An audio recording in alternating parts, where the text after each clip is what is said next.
सलाम नमस्ते सत श्री अकाल। मैं हूं रजा और आप देख रहे हैं रजाग्राफी। सबसे बड़ी खबर आपके सामने लेके आया हूं रशिया और यूक्रेन के बीच की।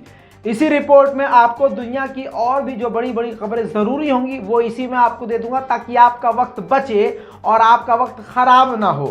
दोस्तों इस रिपोर्ट को शेयर कीजिएगा और अपनी राय कमेंट में जरूर लिखिएगा। दोस्तों सबसे बड़ी और सबसे पहली खबर यह है कि रशिया ने धोखा दे दिया है।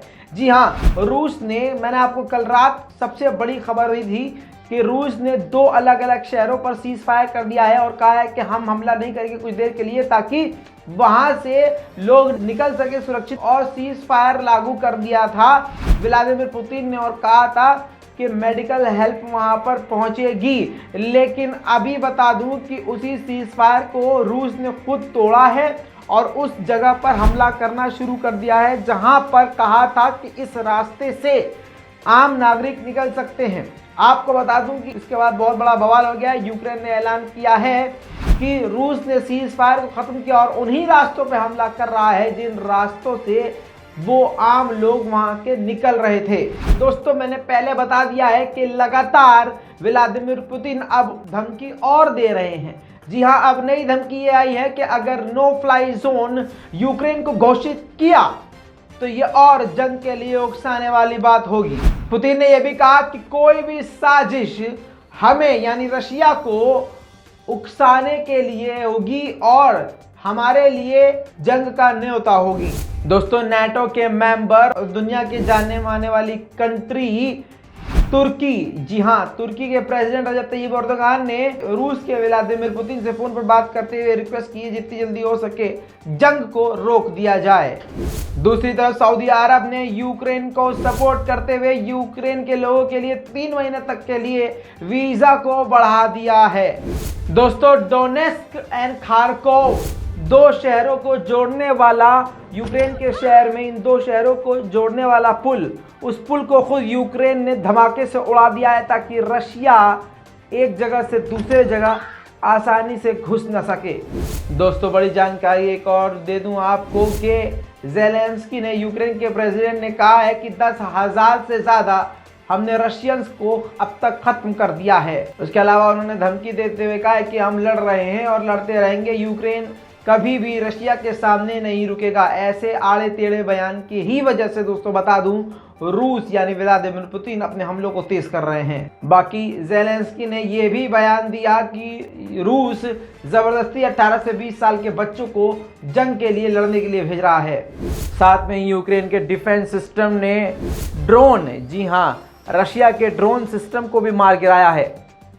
इसके अलावा लगातार कई सारे फाइटर जेट रूस के यूक्रेन ने मार गिराए हैं। इसके अलावा बता दूं कि 2 लोगों को भी, 2 रशियन को भी गिरफ्तार किया, जिनमें से एक पायलट था। ब्लर करके इसलिए दिखा रहा हूं, सेंसर इसलिए कर रहा हूं ताकि आपका मन विचलित ना हो और यूट्यूब हमारे वीडियो को उड़ा ना दे। आगे बढ़ते हैं। रशियन की मिसाइल लगातार खार्किव के आम शहरियों पर गिर रही है, मकानों पर गिर रही है, जिससे कई सारे मकानों में तबाही मच चुकी है। आगे बढ़ते हैं।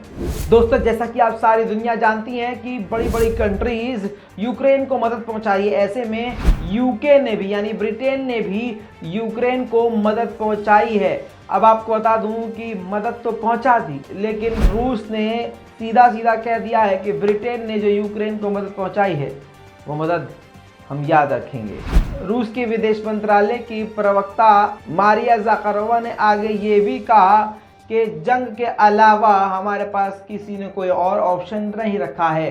ब्रिटेन ने और जिन जिन देशों ने यूक्रेन की मदद की है रशिया याद रखेगा।